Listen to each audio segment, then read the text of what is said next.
তুমি তুমি বাবা আমাদেরকে একটা মাদ্রাসাতে যেহেতু পড়ছো, আমাদেরকে একটা সূরা পড়ে শোনাও তো, পারবা?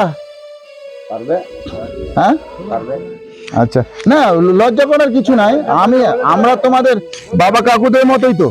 হ্যাঁ আচ্ছা শুনো, একটা সূরা পড়ে আমাদেরকে শোনাও, কারণ যেহেতু আমরাও মুসলমান। হ্যাঁ, আমারও মেয়ে মানে লেখাপড়া করছে, তুমি হয়তো ভবিষ্যতে কোনো সময় হলে তোমাকে দেখা করাবো। দাঁড়াও, তুমি ওখানে দাঁড়াও, অসুবিধা নাই, এটা হাতে নাও, বলেই শুরু করবা, সূরাটা পড়ে শোনাও। হ্যাঁ। أعوذ بالله من الشيطان الرجيم بسم الله الرحمن الرحيم الحمد لله رب العالمين الرحمن الرحيم مالك يوم الدين إياك نعبد وإياك نستعين اهدنا الصراط المستقيم صراط الذين أنعمت عليهم غير المغضوب عليهم ولا الضالين آمين। ঠিক আছে, ধন্যবাদ, মানে অসংখ্য ধন্যবাদ যে তুমি আমাদেরকে একটা সূরা পড়ে শোনালা। হ্যাঁ, খুবই ভালো লাগলো। ধরো এই টাকাটা তুমি নাও, আমি আপাতত এইটাই তোমাকে দিলাম, তোমার বাবার হাতে দাও, নাহলে তুমি নিয়ে নাও। হ্যাঁ, দেখো তো কত আছে।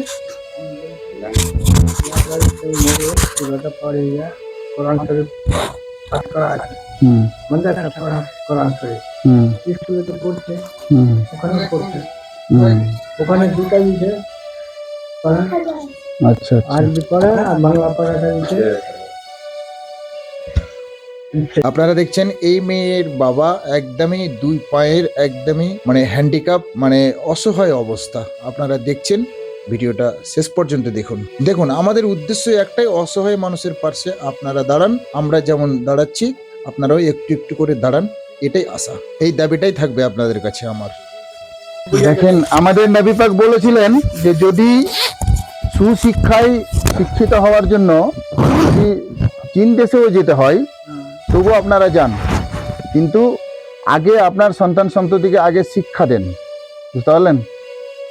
আজকে যদি আমাদের মুসলিম জাহানটা মানে অশিক্ষিতই বেশি হয়ে যাচ্ছে। ছেলেটাকে বলে পড়া, যেটা ওরা থেকে পড়াইলো স্কুলে মাদ্রাসাটা তোমাদের ওখানকার। আচ্ছা, হ্যাঁ, যেটা যে পরীক্ষা দিতে যা ফেল করলো, আচ্ছা, মানে এই যে দাহিনা বায়ে ছেলে পেলের সঙ্গে সহ্য খারাপ হলো, পর যে পর বললো কথা শুনলো না।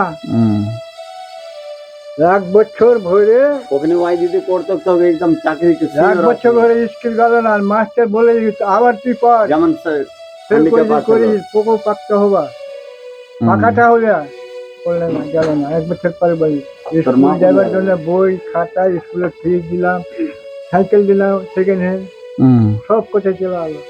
3টা ছেলে, আমি 2টা গাড়ি এনে দিয়েছি ওর মালদা থেকে, ওটাও কাইটাকে দেবে।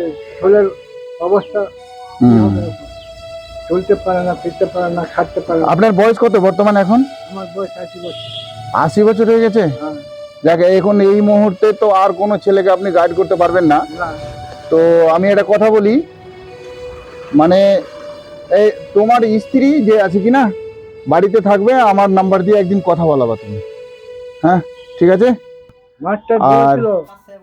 আর একটা কথা বলে দিই, ব্যাপার হচ্ছে ভাই, আমরা মুসলমান মানে ইসলাম ধর্মের মানুষ, আমরা কোনো সময় মানে অবৈধ কোনো জিনিস খাবে না। ছেলে আছে মেয়ে আছে, তাদেরকে কোনো অবৈধ জিনিস খাবার সহযোগিতাও জেনে না করা হয়, এটা আমাদের তরফ থেকে মানে অনুরোধ।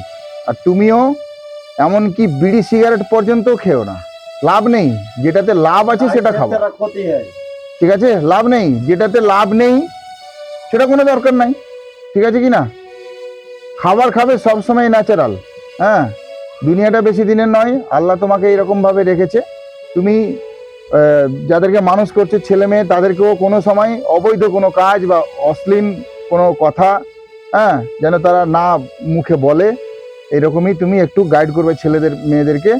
আর তুমি নিজে কোনো দিন ওই রকম নেশা ভাঙের মানে পাশেও যাবে না, এটা ভাই আমার তরফ থেকে এটা অনুরোধ, ঠিক আছে? কাকু কি বলছিলেন?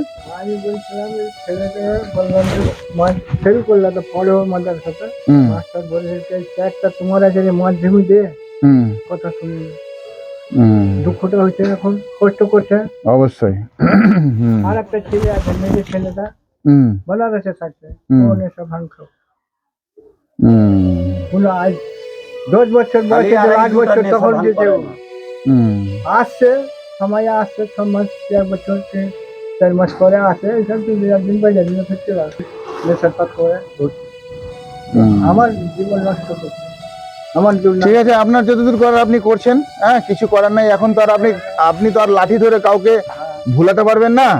এখন তো ওই সময়টা আপনার নেই, ঠিক আছে কি না? এখন মানে যেমন ওদের ছেলে পিলে মানুষ হয়েছে, আপনিও এদেরকে মানুষ করেছেন, ঠিক আছে কি না? আপনি এদেরকে করেছেন, এরা ওদেরকে করবে। লেখাপড়া শিখাইলে আমার ছেলে শিখাতে পারিনি ওকে হুম পড়াইতে পারিনি আচ্ছা আচ্ছা রেখে বললাম যে পড়ছি হুম। খরচ হবে তো দিব এই কয় নম্বর ছেলে? এসব কিছু না সব ছোট, মানে 5 নম্বর? 5 নম্বর ছেলে আচ্ছা ঠিক আছে, আমি একটু এই উপপ্রধান এবং প্রধানের সাথে আমি একটু কথা বলবো আপনার এই মানে ঘরের বিষয়ে, বুঝতে পারলেন? আপনার বয়স 80 বছর হয়ে গেল, আপনি তো এখানকারই বাসিন্দা না? হ্যাঁ এখানকার আপনারা এখানকার স্থায়ী বাসিন্দা। হ্যাঁ এখন পর্যন্ত আপনাদের ঘরের ব্যবস্থা হলো না? হয়নি আমার ইন্দিরা আবাস কোনোদিন আপনারা পাননি? না ঘর পাইনি আছেন দেখেন না দেখেন দেখলেন এবং শুনলেন, ইনার বয়স বর্তমানে 80 বছর। ইনি কিন্তু কালিয়াচক 1 গ্রাম পঞ্চায়েতের স্থায়ী বাসিন্দা। এখন পর্যন্ত উনি ইন্দিরা আবাস যোজনার কোনো ঘর পাননি। ইনার বর্তমান থাকার ঘরটা আমি দেখছি, আপনারাও একটু দেখবেন। যারা এই ভিডিওটা দেখলেন তারা বেশি বেশি করে শেয়ার করেন, যাতে কালিয়াচক 1 ব্লকের ভিডিও এবং কালিয়াচক 1 গ্রাম পঞ্চায়েতের প্রধান পর্যন্ত এই ভিডিওটা পৌঁছে যায়। আপনাদের কাছে এই আশা, এই আকাঙ্ক্ষা রেখে আজকের ভিডিও, পরবর্তী ভিডিওতে আবার দেখা হবে। আপনারা ভালো থাকুন, সুস্থ থাকুন।